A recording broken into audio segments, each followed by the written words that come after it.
Hello everyone, welcome back to my channel তুলি কাহন।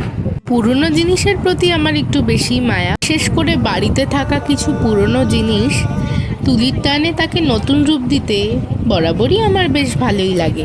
বিশেষ করে এই উদ্যোগটা আমার মায়ের।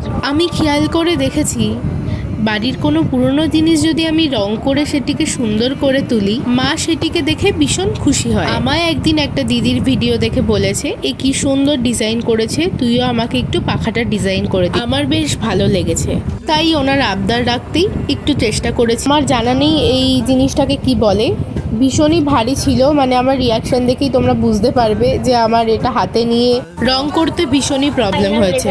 হলো পুরোটা ভিডিও করতে পারি, প্রচন্ড ভার। এটা করেছি জাস্ট। আমি দুঃখিত, আমি যখন ডিজাইন করেছি কিছু কারণের জন্য আমি ভিডিও করতে পারিনি, তাই শেয়ার করতে পারলাম না। তবে ডিজাইন কমপ্লিট হওয়ার পরে আমি ভিডিওটা করেছি, তোমরা দেখে নাও, দেখে অবশ্যই জানিও কেমন হয়েছে। অনেকের ধারণা পাখাতে ডিজাইন করলে হাওয়া কমে যেতে পারে, একদমই না, এটা পুরোটাই ভুল ধারণা। তোমরা যদি করতে চাও তো করে নিতে পারো পাখায়, খুব সুন্দর লাগবে। তো ফাইনালি আমার ঘরের পাখাটা চলেছে। তোমরা অবশ্যই কমেন্টে জানিও কেমন লেগেছে। বাই, দেখা হচ্ছে অন্য কোনো ভিডিওতে।